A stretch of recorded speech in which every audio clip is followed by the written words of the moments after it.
육상 경기에서 가장 흥미진진한 경기는 릴레이 경기가 아닐까 생각이 됩니다.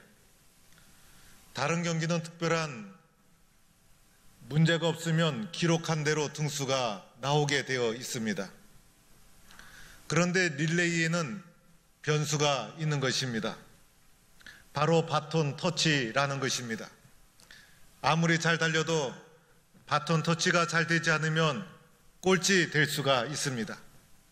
아무리 잘 달리는 선수로 구성되어 있어도 바톤 터치가 원활하지 않으면 그 팀은 탈락할 수가 있는 것입니다. 실제로 미국 여자 국가대표팀이 올림픽 결선에서 바톤 터치에 실패해서 탈락한 경우도 있었습니다. 오늘 말씀은 광야 40년을 마치고 모세에서 여호수아로 리더십의 바톤 터치가 이루어지는 장면입니다. 여호와 하나님께서 모세에게 모세야, 너는 이제 아바림 산으로 올라와서 내가 이스라엘 자손에게 준 땅을 바라보라고 하십니다. 하나님께서 모세를 출애굽의 마지막 순간에 아바림 산으로 부르셨습니다. 이 아바림 산은 신명기서에는 느보산으로 등장합니다. 이 두 산은 같은 지명입니다. 아바림 산맥의 가장 높은 봉우리가 바로 느보산이었습니다. 이곳에서 모세에게 약속했던 땅을 보여주시게 됩니다. 이곳은 약속의 땅을 한눈에 바라볼 수 있는 경치가 좋은 높은 봉우리였습니다. 이 땅을 바라보는 모세의 마음속에 감격의 눈물이 흘러내리기 시작합니다. 이스라엘 백성은 애굽에서 소망 없이 살아가던 종살이하던 사람들이었습니다. 하나님의 은혜로 애굽의 종에서 출애굽해서 광야 40년을 헤쳐나왔습니다. 오직 하나님의 약속 하나만 믿고 험한 세월을 살아왔던 것입니다. 이제 하나님의 약속이 이루어지는 감격적인 순간에 모세가 서게 된 것이었습니다. 약속의 땅을 바라보는 모세의 가슴은 두근거렸고 눈에서는 감격의 눈물이 흘러내렸습니다. 이때 하나님께서 모세에게 말씀하십니다. 내 형 아론이 돌아간 것 같이 너도 조상에게로 돌아가라. 여기서 돌아간다는 말은 바로 죽는다는 말을 부드럽게 표현한 것이었습니다. 내 형 아론이 죽은 것 같이 너도 여기서 죽으리라는 하나님의 말씀이었습니다. 너는 약속의 땅에 들어가지 못할 것이다. 너의 사명은 여기까지이다. 하나님께서 모세에게 이렇게 말씀하고 있는 것입니다. 여러분, 이런 날벼락 같은 소리가 어디 있겠습니까? 오늘 이 순간 하나님이 모세에게 약속의 땅을 보여주면서 모세야, 그동안 내가 얼마나 많은 수고를 했느냐? 너가 조금만 있으면 약속의 땅을 밟게 될 것이다. 약속의 땅을 한번 바라보아라. 네가 조금만 힘을 내면 약속의 땅을 밟게 될 것이다 라고 말하지 않았다는 것입니다. 너의 소명은 여기까지다. 너의 역할은 여기까지다. 너는 약속의 땅에 들어가지 못하리라. 하나님이 말씀해 주신 것입니다. 그러면서 약속의 땅에 들어가지 못하는 이유를 설명합니다. 신강야에서 회중들이 분쟁할 때에 하나님의 명령을 거역하고 하나님의 거룩함을 회중들 앞에 드러내지 못했다는 것입니다. 이때가 바로 광야 생활 초창기였습니다. 신광야에서 어떤 일이 일어났습니까? 이스라엘이 애굽 땅을 넘어서 광야 땅에 들어와서 가데스라는 곳에 이르게 됩니다. 그곳에서 물이 떨어지게 됩니다. 광야에서 물이 떨어지면 더 이상 살 수가 없는 것입니다.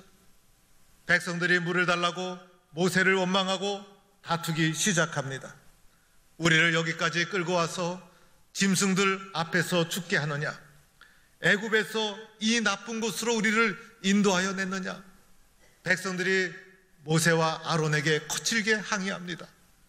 모세는 백성들의 이런 항의를 감당할 수가 없었습니다. 그래서 하나님 앞에 나가 엎드려 기도하기 시작합니다. 하나님, 어떻게 해야 합니까? 하나님, 이 위기를 어떻게 극복해야 합니까? 이때 하나님께서 모세에게 나타나셔서 지팡이를 가지고 내 형 아론과 함께 모든 회중들을 모으고 회중들 앞에서 반석에게 명령하여라. 그리하면 반석에서 물이 나오리라는 것이었습니다. 이제 아론과 모세가 온 회중을 불러 모읍니다. 여러분, 하나님이 우리에게 물을 이 반석에서 내어주십니다.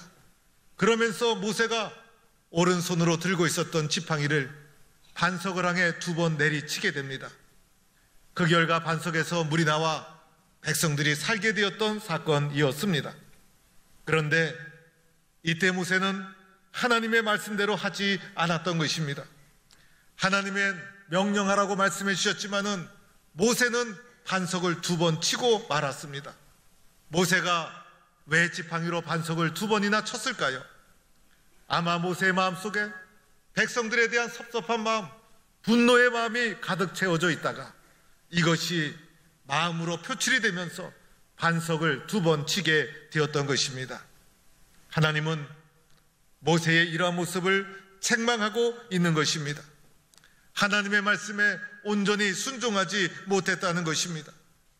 오늘 느보산 꼭대기에서 39년 전에 있었던 이 사건을 하나님은 드러내시면서 모세에게 이 결과 너는 약속의 땅에 들어가지 못한다고 말씀하고 있는 것입니다. 우리는 이 말씀을 통해서 다시 한번 깨달아야 합니다. 하나님의 말씀은 작은 것일지라도 소홀히 여겨서는 안 된다는 것입니다. 하나님의 말씀은 온전히 순종해야 하는 것입니다. 온전히 충성해야 하는 것입니다. 이것이 우리를 향한 하나님의 뜻이라는 것입니다. 모세의 작은 불순종의 속에 무엇이 담겨 있었습니까? 내 생각, 내 경험, 내 분노, 그리고 내 마음대로 하나님의 말씀을 바꾸어 나갔다는 것입니다. 바로 하나님은 이것을 지적하고 있는 것입니다. 회중들 앞에서 공개적으로 하나님의 말씀의 본을 보여주어야 될 모세가 도리어 개인적이고 그리고 지극히 자기 중심적인 감정을 노출하고 말았다는 것입니다. 자기 생각으로 하나님의 말씀을 바꾸기 시작했다는 것입니다.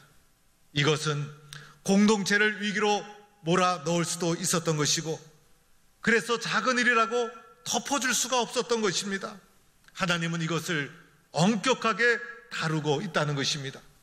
그리하여 백성들로 하여금 하나님의 말씀은 하나도 소홀히 여겨서는 안 된다. 하나님 말씀 앞에서는 온전히 충성해야 됨을 본을 보여 가르쳐주고 있다는 것입니다. 여러분, 우리들은 작은 것이라도 하나님 앞에서 내 생각, 내 경험, 내 지식을 앞세워서는 안 되는 것입니다. 내 생각을 가지고 하나님의 말씀을 바꾸어서도 안 되는 것입니다. 그리고 개인적인 감정과 분노를 지혜롭게 잘 다스릴 줄 아는 사람이 되어야 합니다. 하나님이 서라고 하면 설 수 있는 사람, 하나님이 가라고 하면 갈 수 있는 사람, 하나님 말씀 앞에 온전히 순종할 수 있는 사람, 이런 사람이 되어야 함을 가르쳐주고 있는 것입니다. 그런데 느보산 꼭대기에서 하나님의 말씀을 듣는 모세의 심정이 어떠했을까? 모세의 입장에서 보면 하나님의 말씀은 참으로 기가 막힌 말이었습니다. 모세는 이스라엘 백성을 광야 40년 인도하지 않았습니까? 누구보다도 헌신하지 않았습니까? 수많은 죽을 고비를 넘지 않았습니까? 모세처럼 헌신한 사람이 어디 있었습니까? 하나님 말씀에 모세만큼 헌신하고 충성한 사람은 없었던 것입니다. 그럼에도 불구하고 너는 약속의 땅에 들어가지 못하리라 하시는 하나님의 말씀은 모세에게 너무 가혹한 것이었습니다. 여러분이 만약 이런 음성을 듣는다면 여러분은 어떻게 하겠습니까? 제 입장이라도 참으로 속상하고 섭섭했을 것입니다. 그래서 하나님 앞에 주님, 제가 약속의 땅에 들어가야 될 이유가 있습니다라고 하면서 여러 가지 이유를 하나님 앞에 설명하기 시작했을 것입니다. 하나님, 제가 지금까지 수많은 세월을 헌신하지 않았습니까? 제가 약속의 땅에 비전을 바라고 오늘까지 달려오지 않았습니까? 저보고 들어가지 말라고 하셨는데 하나님은 사랑의 하나님이 아니십니까? 이렇게 사소한 일을 가지고 저를 나무라면 어떡합니까? 제가 출애굽의 역사를 완성하고 싶습니다. 저에게는 경험도 많이 있습니다. 그리고 저는 아직도 건강합니다. 제가 느보산 꼭대기까지 올라오지 않았습니까? 주님, 저에게 한 번의 기회를 더 주시면 안 되겠습니까? 이렇게 하나님을 설득하지 않았을까요? 그러함에도 불구하고 하나님은 오늘 모세에게 뭐라고 말씀하십니까? 모세야, 너의 사명은 여기까지다. 너는 약속의 땅에 들어가지 못하리라. 이렇게 하나님은 선언하고 있다는 것입니다. 그런데 가만히 살펴보면 이 속에는 하나님의 기쁜 뜻이 담겨 있습니다. 먼저는 모세로 하여금 약속의 땅을 보도록 하지 않았습니까? 약속의 땅을 본다는 것 자체가 큰 은혜요 축복인 것이에요. 수많은 사람이 보지 못하고 광야에서 죽지 않았습니까? 하나님이 특별히 모세에게 건강을 주시고 은혜를 주셔서 약속의 땅을 바라보게 하신 것은 하나님의 놀라운 축복이요, 모세의 사역을 하나님이 인정하시고 받아주신 것이고 하나님의 사역에 동참한 자로 하나님이 그를 축복해 주신 결과라는 것입니다. 본다는 것 자체가 하나님의 놀라운 축복이요 은혜인 것입니다. 또는 모세가 약속의 땅에 들어갔더라면 어떻게 되었을까? 애굽 땅에서 출애굽을 인도한 자도 모세요, 광야 40년을 헤쳐나온 자도 모세요, 마침내 약속의 땅에 들어가서 약속의 땅을 성취를 한 자도 모세라면 모세라는 존재는 이스라엘 역사에서 더 위대한 자로 높여졌을 것입니다. 그러면 인간의 본성이 모세를 그냥 두지 않았을 거예요. 아마 모세를 중심으로 한 신흥 종교가 생겨나지 않았을까? 그래서 일종의 모세교라는 것이 나타나지 않았을까? 또한 여호수아라는 차세대 위대한 지도자도 나타나지 못했을 것입니다. 오늘 하나님께서 모세야, 너의 소명은 여기까지다 라고 선언하실 때는 모세를 사랑하시고 민족을 사랑하시는 하나님의 기쁜 뜻이 이 속에 담겨져 있다는 것입니다. 사랑하는 성도 여러분, 우리도 믿음의 길을 걸어가다 보면 하나님이 여기까지다라고 말씀하실 때가 있습니다. 교회에서, 가정에서 또는 세상에서 우리가 하고 싶은 것은 한없이 많이 있습니다. 우리들에게는 하고 싶은 열정도 있고 건강도 있습니다. 인간의 욕심은 끝이 없는 것입니다. 그러나 때로는 하나님이 여기까지다라고 선언할 때가 있다는 것입니다. 이 음성을 우리는 지혜롭게 들어야 한다는 것입니다. 하나님이 사용하실 때는 최선을 다해 충성하시고, 때가 되어 하나님이 여기까지다 하실 때는 하나님의 음성을 지혜롭게 들을 수 있는 사람, 이 속에는 나를 향한 하나님의 사랑이 담겨 있다는 것입니다. 오늘 이 하나님의 음성을 들은 모세가 어떻게 했습니까? 모세의 반응이 어떠합니까? 모세는 하나님의 말씀에 전적으로 순종하게 됩니다. 오늘 보면 모세의 말씀 속에서 섭섭함과 하나님에 대한 원망의 모습을 하나도 찾을 수가 없습니다. 오히려 모세의 심령 속에 감사의 눈물이 흐르고 감격의 눈물이 흐르고 하나님께 영광을 돌리며 온유한 심정으로 하나님의 말씀에 순종해 나가기 시작합니다. 오늘 말씀 16절에도 보면 여호와 하나님께 모세가 이렇게 기도합니다. 여호와, 모든 육체의 생명의 하나님이시여라고 기도합니다. 무엇을 말합니까? 하나님의 주권을 철저하게 인정하는 모세의 모습인 것입니다. 이어서 모세가 이렇게 기도합니다. 원하건대 한 사람을 이 해중 위에 세워서 그로 그들 앞에 출입하며 그들을 인도하게 하여 주옵소서. 자기를 대신해서 후계자를 세워달라고 하나님 앞에 먼저 요청하는 모세의 모습입니다. 모세가 자신의 사명은 여기까지라는 하나님의 말씀 앞에 전적으로 순종했음을 보여주고 있는 것입니다. 하나님, 저는 더 하고 싶습니다 요청하지 않았어요.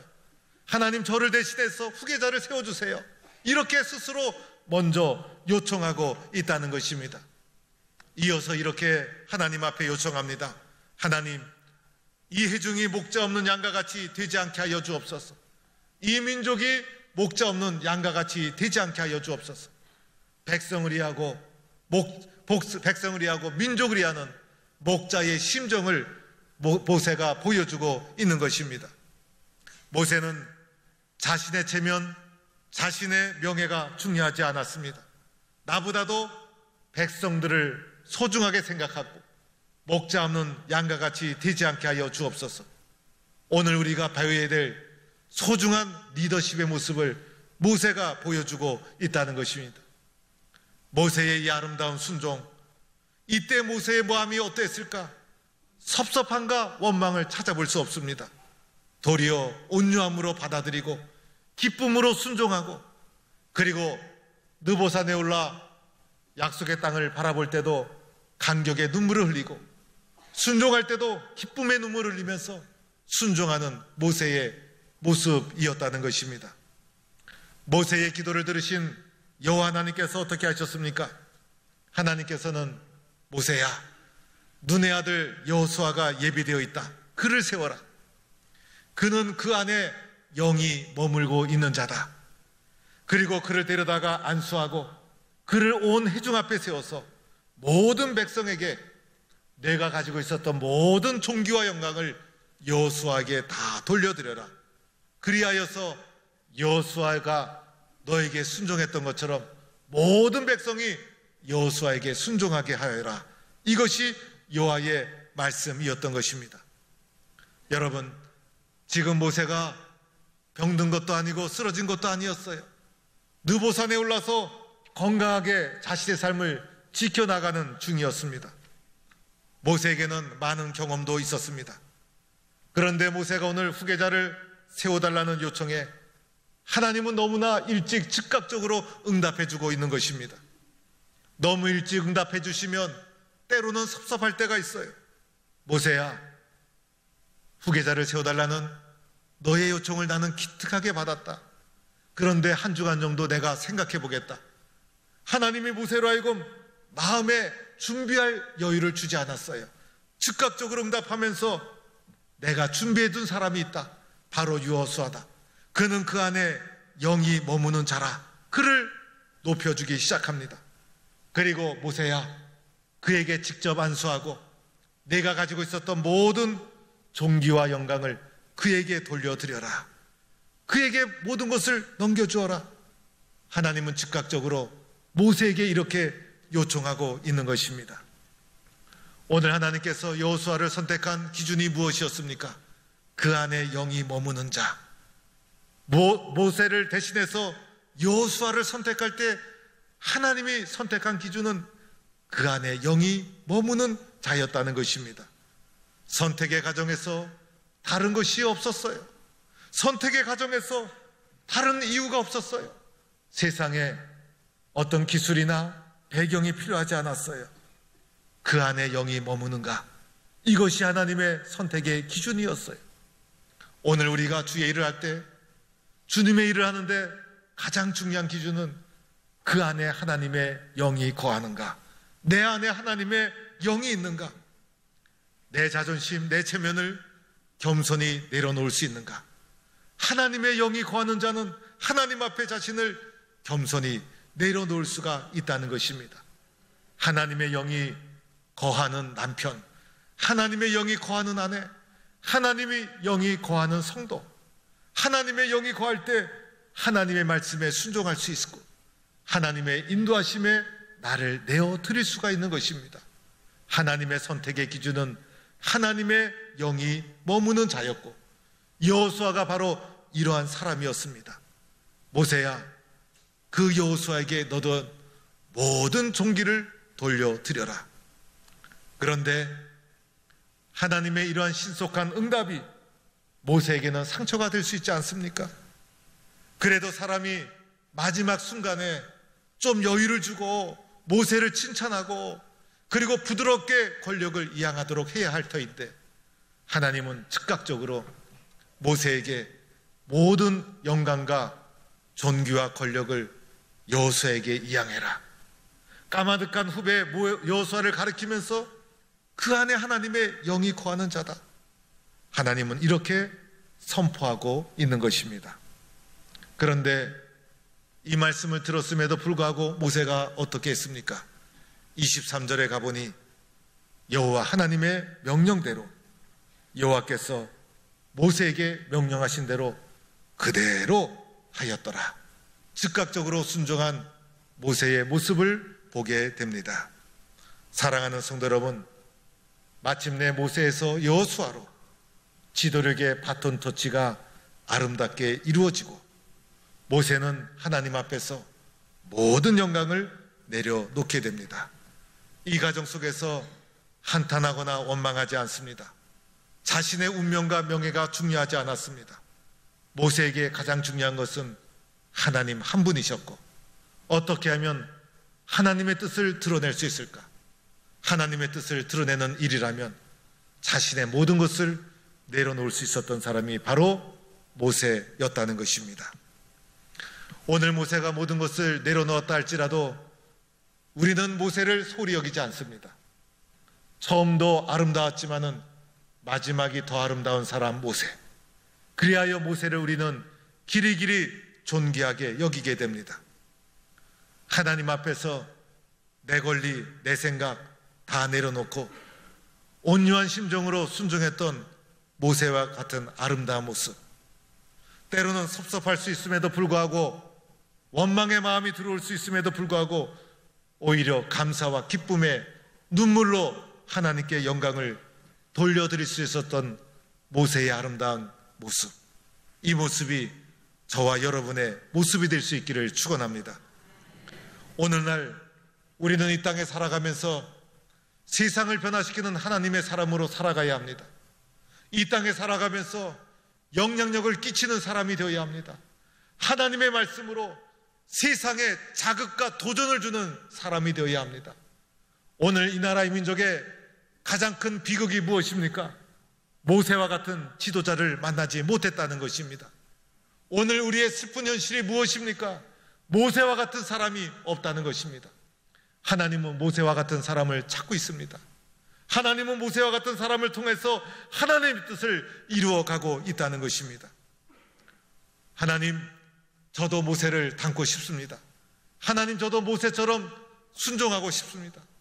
하나님, 저도 모세처럼 하나님의 뜻을 위해서 겸손히 나를 내려놓고 싶습니다. 나를 내려놓아 하나님의 뜻을 더 크게 드러내는 자로 쓰여지고 싶습니다.